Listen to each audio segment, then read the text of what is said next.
Ethan Cole had learned many things as a human explorer, but the most important lesson was simple. Space did not care if you were brave, smart, or trained. When something went wrong, it went wrong fast. The survey mission on planet Karos 9 was supposed to be easy. The world was marked as dead. No cities, no active life signs, only ruins and strange energy readings.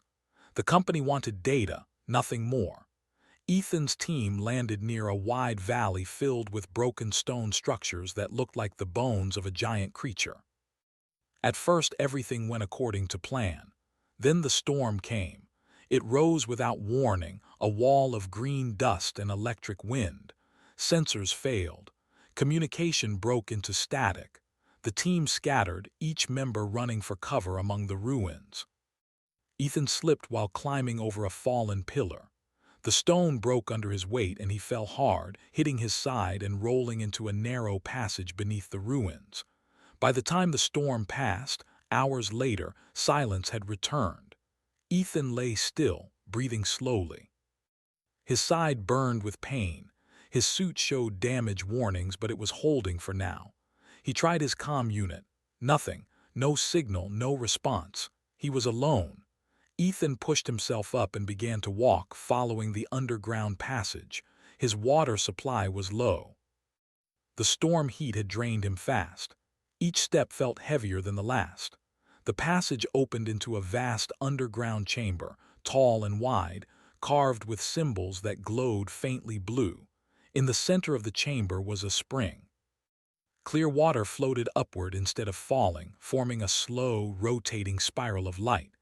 The air around it felt alive, warm, almost welcoming. Ethan's suit translated some of the symbols carved into the stone nearby, but the words were broken and incomplete.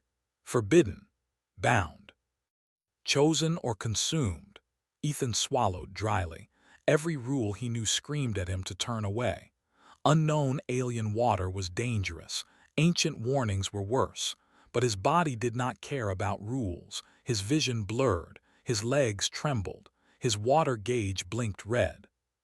He knelt at the edge of the spring. Just a sip, he whispered to himself.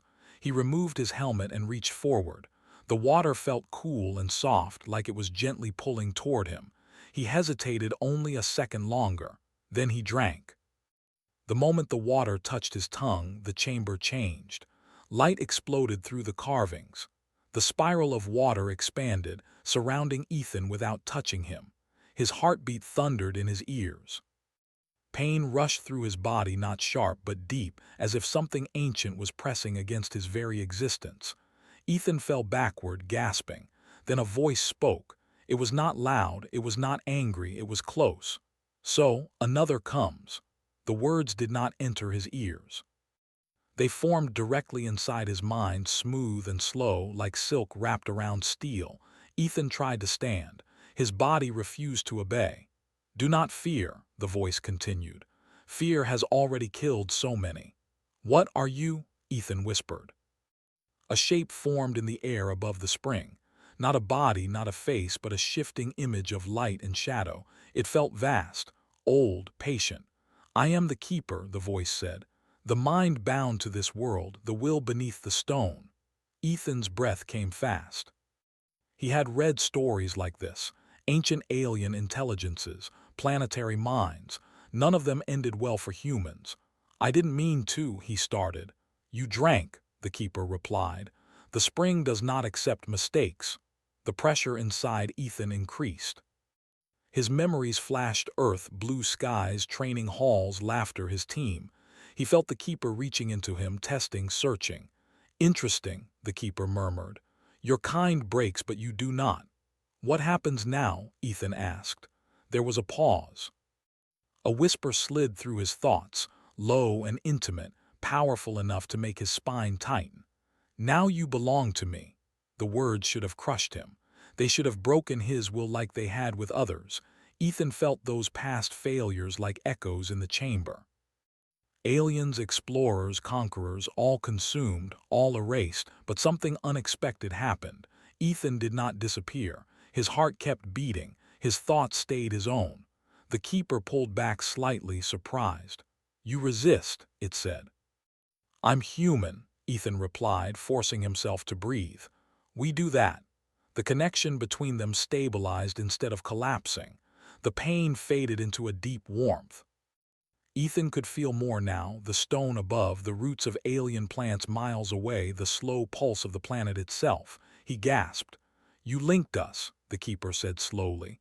You were meant to submit, not stand. I didn't come here to serve, Ethan said. I came here to survive. Silence followed. For the first time in thousands of years, the keeper felt something unfamiliar, curiosity. You carry weakness, it said. Your body will fail, your kind dies easily. Maybe, Ethan replied, but we choose what we die for.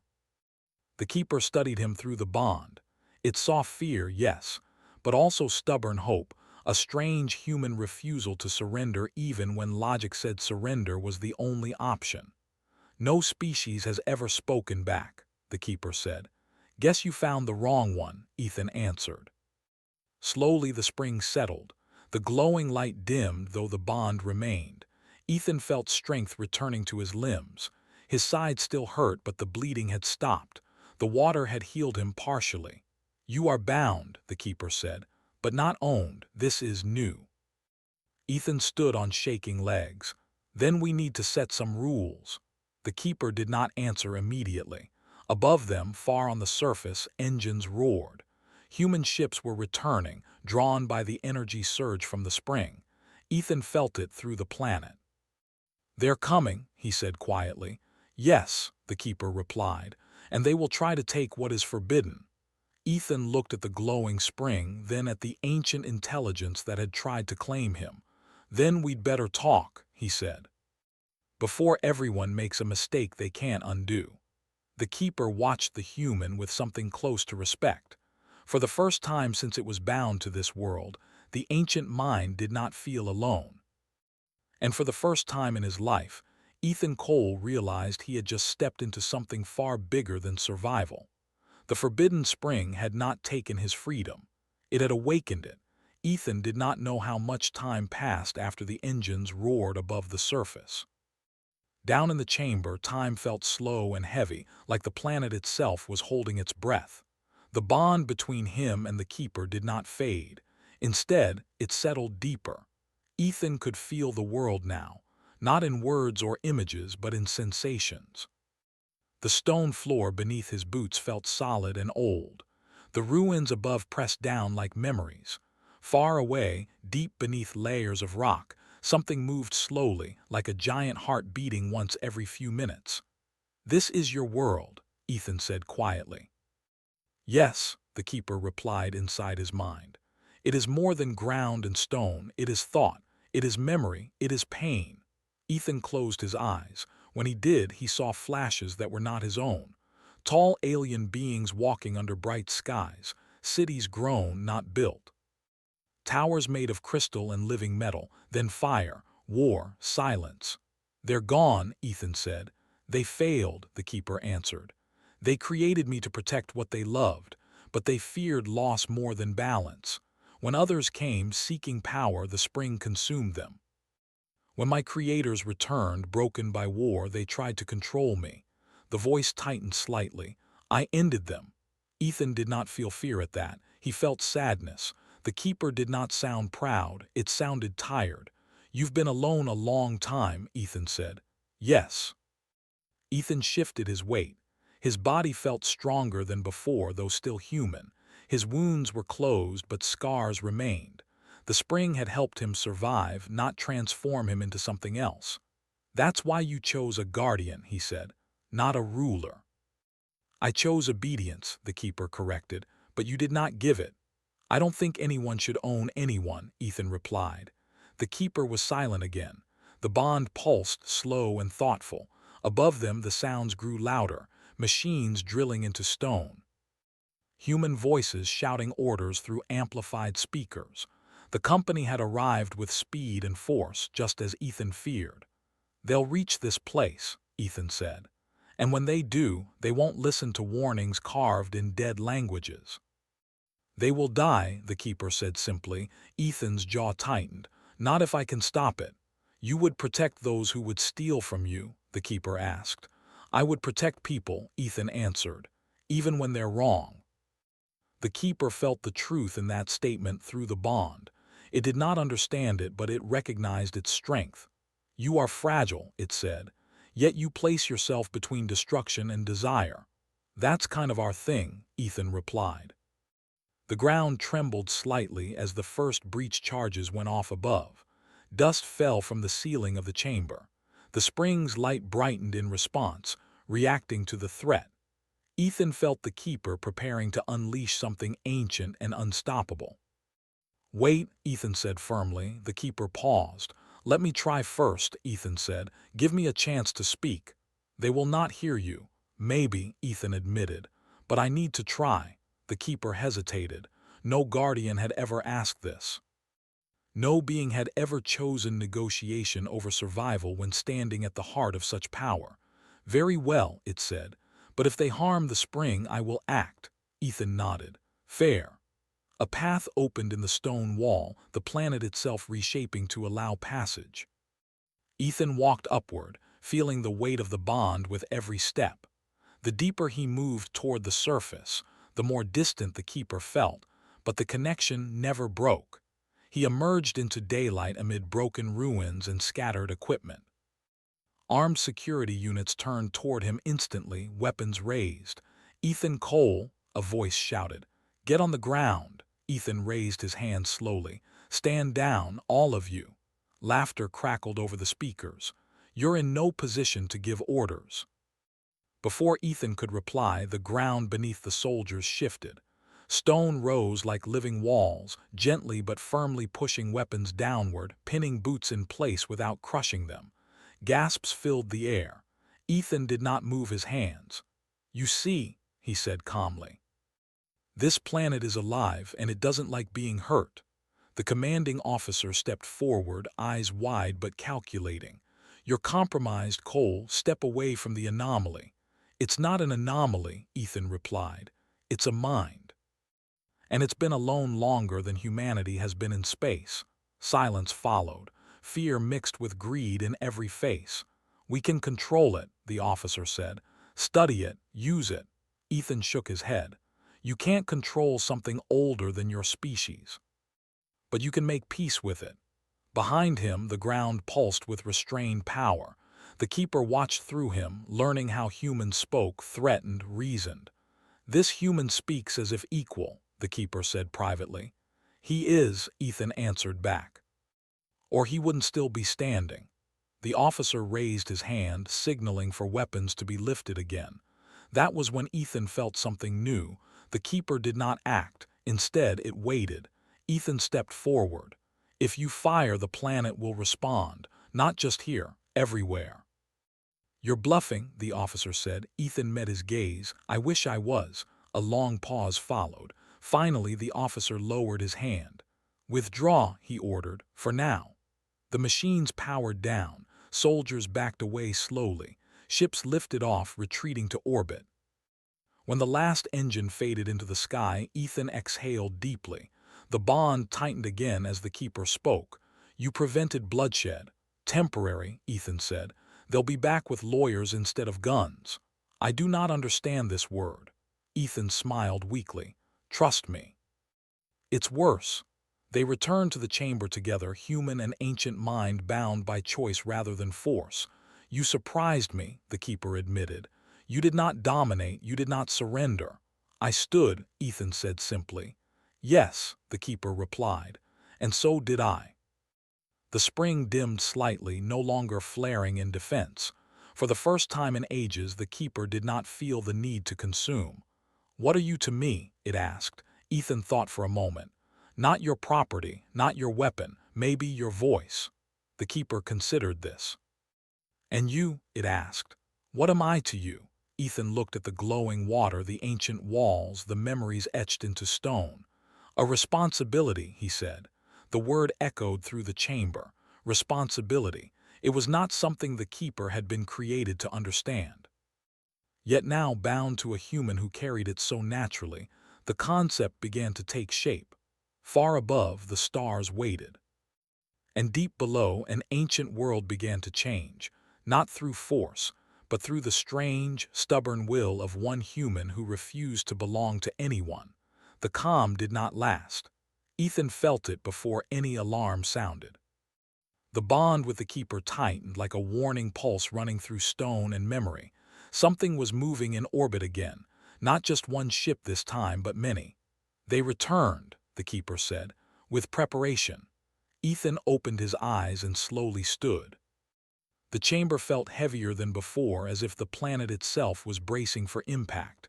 The spring glowed brighter, not wild like before, but focused. "How many?" Ethan asked.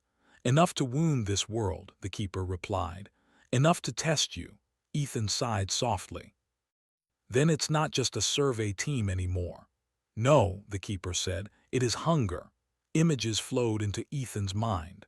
Large corporate vessels, armed escorts, deep drill platforms designed to tear through crust and mantle.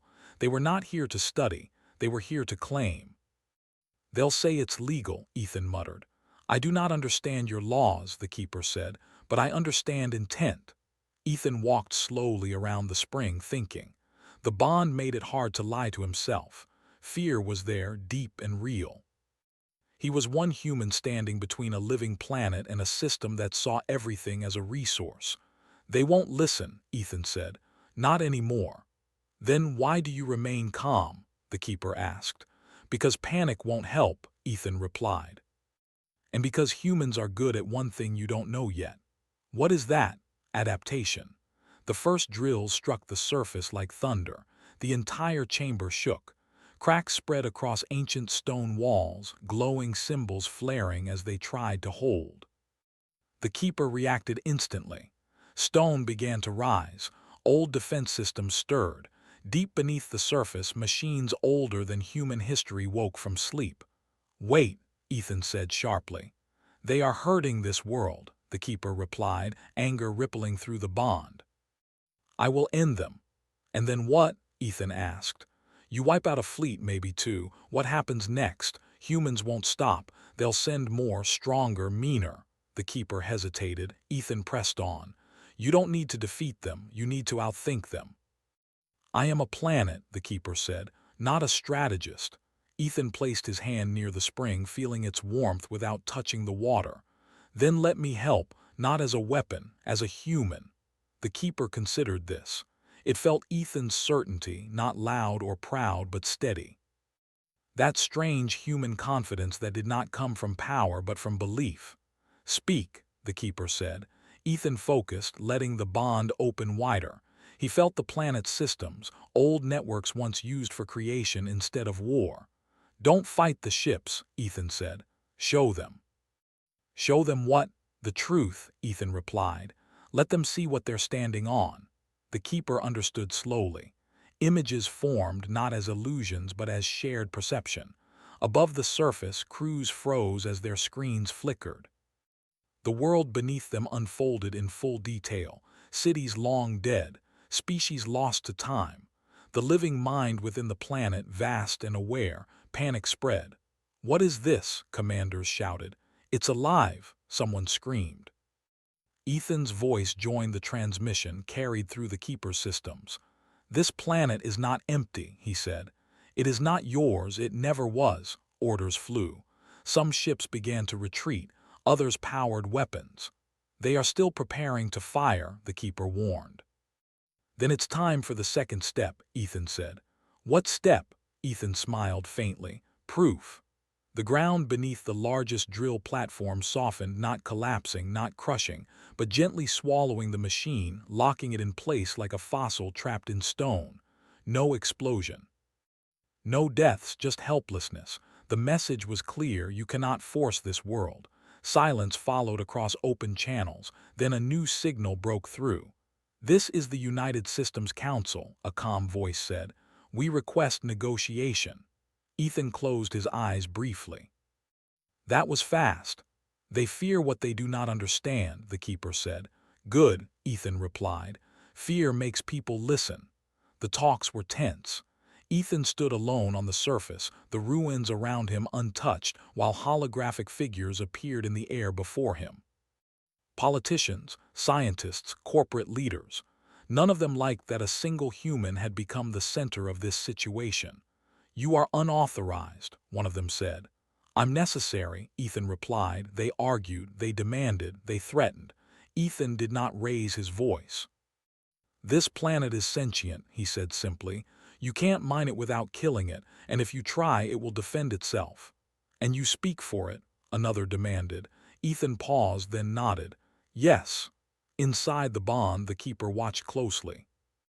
"You give yourself authority," it said. "No," Ethan replied privately. "I accept responsibility." The talks dragged on for hours. Finally, a compromise emerged. The planet would be protected under a new classification. No extraction, limited study. Human presence only with consent. It was not perfect, but it was a start. When the ships finally withdrew, the surface fell quiet again. Ethan returned to the chamber, exhaustion hitting him all at once. He leaned against a stone pillar, breathing slowly. "You did this without destruction," the keeper said. "You protected them and me." "We protected each other," Ethan replied. The keeper felt something unfamiliar again. Not curiosity this time, trust. "You are changing me," it said. Ethan smiled tiredly. "Happens a lot when humans get involved."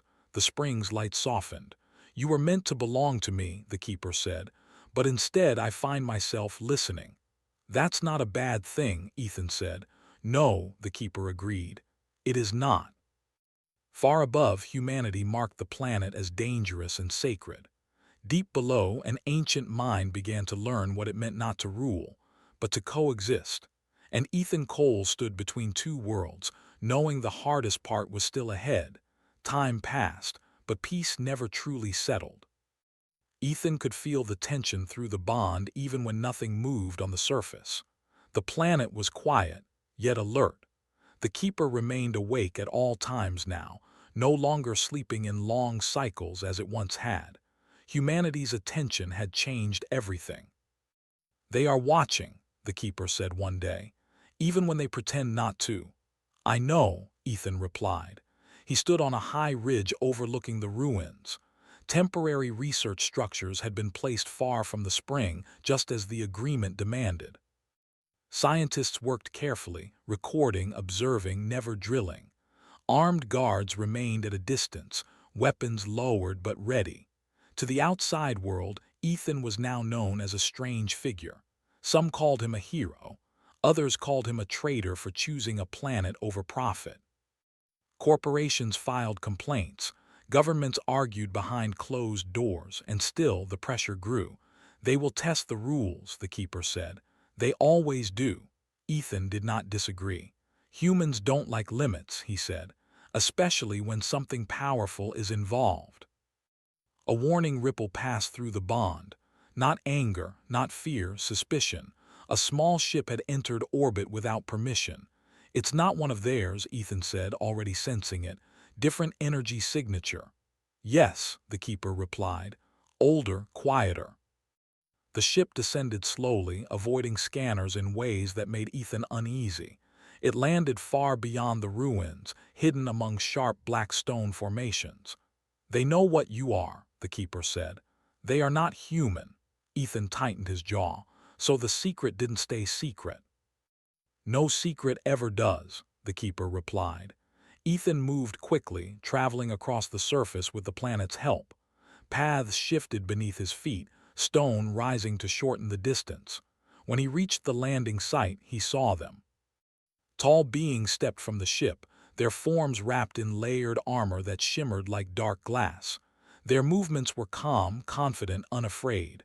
"Planet Speaker," one of them said, its voice echoing directly into Ethan's mind. "We greet you." Ethan stopped several meters away. "You shouldn't be here." "We disagree," the being replied. "This world is older than your species. Its kind once belonged to us." Inside Ethan's mind, the keeper reacted sharply. "They lie," it said.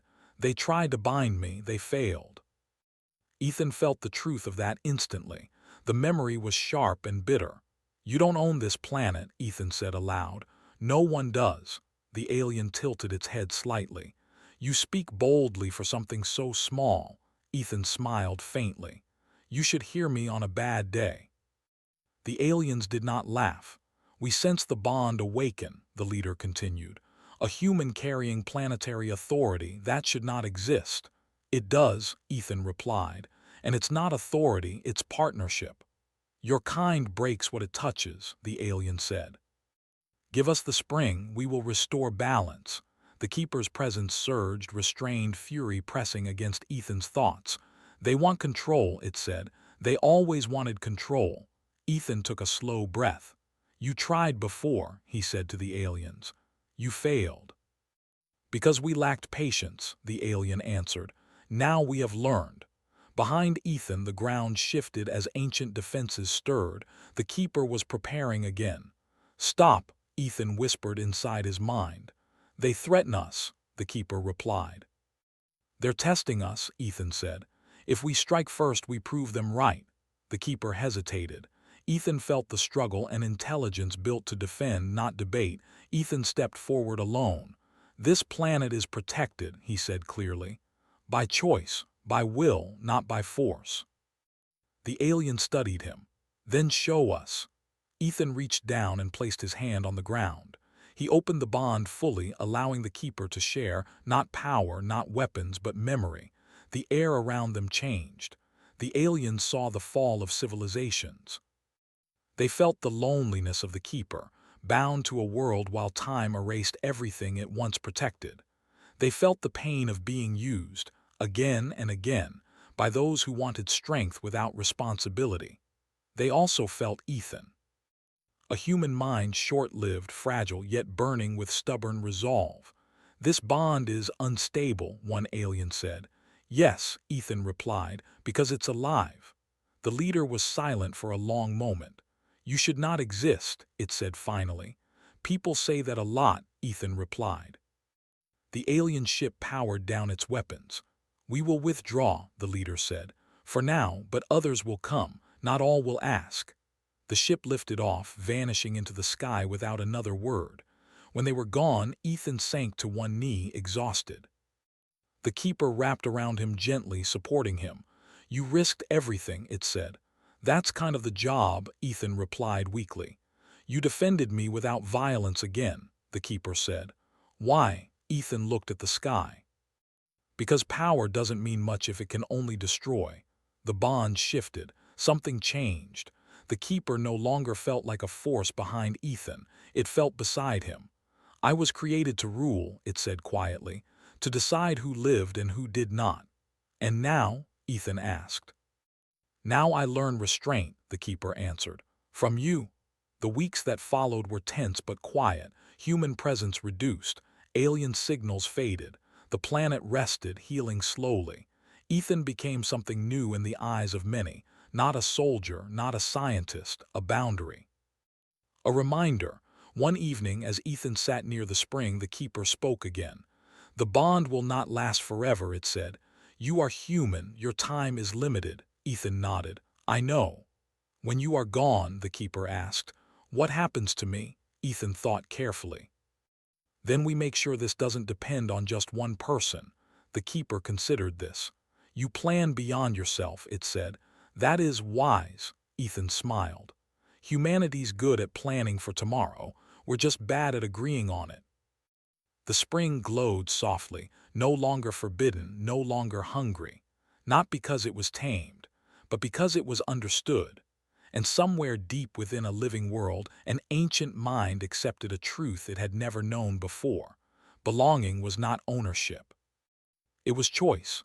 Ethan had spent weeks learning the rhythm of the planet. Every vibration beneath the stone, every faint whisper in the air, every pulse of the spring. It was as if Caro's nine itself was breathing with him. The keeper had become more than a guardian. It had become a partner, a silent presence that guided and warned, sometimes questioned but never dominated. And Ethan, in turn, had learned to listen, not just to the keeper, but to the quiet language of a world alive in ways no human had ever known. Despite the uneasy peace with humanity and the retreat of the alien observers, Ethan knew the true test was only beginning. Word of the bond had reached distant systems. Curious explorers, ambitious corporations, and other sentient beings would come. Some would try to take what they could not comprehend. Others would try to destroy it. The spring, the ruins, and the Keeper's presence made Karos 9 a point of conflict the galaxy could not ignore. The human response would not be a simple military exercise. It would be a delicate negotiation between reason, force, and the unexpected power of empathy. And Ethan, fragile, stubborn, and entirely human, was at its center. One morning, as he walked near the spring, Ethan sensed something new. The Keeper pulsed in a way it had never done before. Curiosity mingled with caution. "They are close," the Keeper said. "Not attackers, observers," Ethan frowned. "Another group?" "Yes," the Keeper replied. "Different from the last, older, quieter. They seek knowledge, not conquest, but they are not like us." From the sky, a single ship descended. It moved without haste, silent and deliberate, its hull reflecting the green and blue of the planet below. When it landed on a distant plateau, Ethan and the Keeper observed carefully. "They will not come near the spring unless invited," the Keeper said. "Good," Ethan replied. "We're not inviting anyone into a trap." Ethan waited as the ship's hatch opened. From it emerged beings unlike any he had seen before. Taller than humans, yet slender, their skin shimmered with soft metallic tones that shifted in the light. Their eyes were intelligent, calm, and observant. They moved slowly, deliberately, respecting the planet's space even before it spoke through the Keeper. One of them stepped forward. A voice entered Ethan's mind, not a shout, but a clear, resonant presence. "Human," it said. "You carry the heart of this world." Ethan studied them. "I don't own it, I just help it speak." The being tilted its head. "You have bonded with what others have failed to control. This is dangerous, yes, but also remarkable." Ethan exhaled, letting a small smile cross his face. Remarkable is one way to put it, frustrating is another. The being seemed to sense humor, something rare in its kind. "You are small but strong," it said. "Fragile but enduring." "I'm human," Ethan replied. "It comes with the package." The Keeper pulsed in agreement. "It is true," it said. "His species survives in ways I cannot predict. He adapts, he persists." The visitor paused, observing the spring and the ruins. "We wish to learn," it said. "Not to take, not to command, but to understand." Ethan nodded slowly. "Then you may, but you must listen, really listen." And so, for the first time in centuries, the Keeper allowed others to witness its thoughts, its memories, its perspective. The visitors saw Karos 9 as it had once been. Vast cities built from living stone, energy flowing through everything, creatures that walked and flew and swam in ways humans could barely imagine. They saw the wars, the losses, and the endless cycle of creation and destruction. They saw Ethan not as a conqueror, not as a pawn, but as a choice made by a fragile species, one that valued restraint and respect over domination. "This human, he is extraordinary," one of them said, quietly enough that only the Keeper could hear. "Yes," the Keeper replied. "And he is ours, yet not ours, he is human." Ethan had watched their reactions carefully. Some were stunned by the depth of the world, the intelligence within it, the sheer patience and history of the Keeper. Others were cautious, questioning every detail. But one thing became clear. Karos 9 had found allies, observers who would speak for it in the wider galaxy without trying to own it. The days that followed were filled with teaching and understanding. Ethan guided the visitors through the ruins, explaining what he knew of the planet's past, its warnings, and its needs. The Keeper added context, sometimes correcting him, sometimes reinforcing his words. The collaboration was unprecedented. Humans, ancient intelligence, and alien visitors learning together. Ethan felt a profound sense of purpose he had never known. For years, humanity had been explorers, conquerors, and surveyors, often careless in their curiosity. Now he stood at the center of something larger, a living world and its mind, respected not through fear but through understanding. Even when humans returned to orbit, eyeing Karo's 9 with curiosity or suspicion, Ethan could negotiate. With the Keeper's insight and the alien observer's testimony, he enforced a protocol of mutual respect. No extraction, no harm, observation only, and always with consent. Humanity could not claim this planet, but it could learn from it. One evening, Ethan sat near the spring, watching the glow ripple gently. The Keeper pulsed beside him, calm and measured. "You have changed this world," it said. "You've changed me too," Ethan replied. "And you have given me a new understanding," the Keeper said. "I was made to command. I was made to protect, but never to share, not like this." Ethan reached down and touched the spring lightly. Its warmth spread through him, a quiet strength, a reminder that this planet was alive and watching but not hungry anymore. "You don't own me," Ethan said softly, "and I don't belong to anyone, but we can work together. That's enough, isn't it?" The Keeper pulsed again, almost like a laugh. "Enough, for now." The alien visitors returned to their ship, preparing to leave. They bowed their heads to the spring and to Ethan, acknowledging the bond he had forged, the trust he had earned. "This will be remembered," one said. "Human, guardian of Karo's 9, you have made a choice that matters." Ethan smiled faintly, tired but content. "I'm just trying to survive," he said, "and maybe help a planet survive too." The Keeper pulsed in agreement. "And that is why you endure, why you persist, why you have survived what others could not." As the ship disappeared into the distance, Ethan turned back to the spring. Its light shimmered like calm water in the sun, gentle and persistent.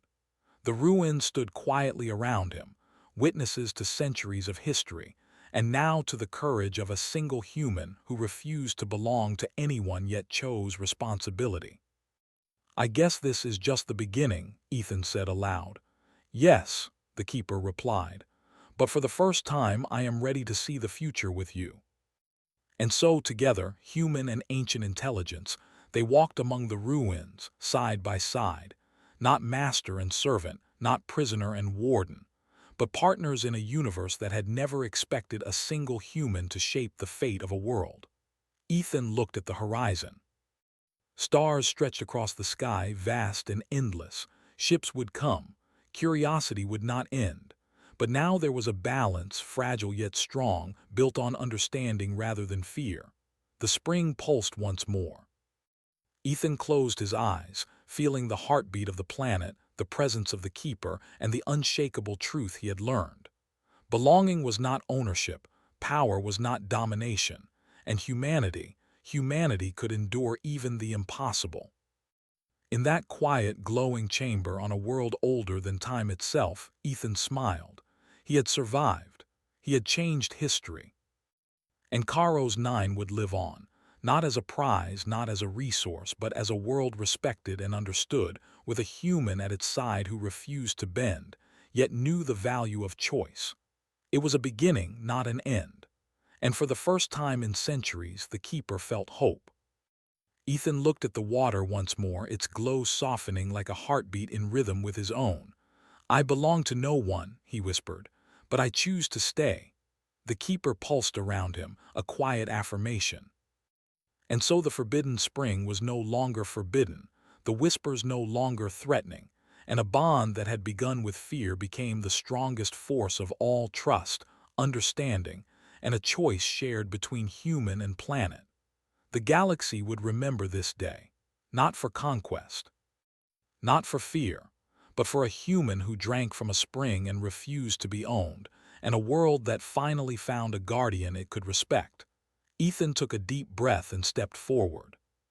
Together, they walked into the light of a new day, carrying the first promise of a future that neither would ever forget.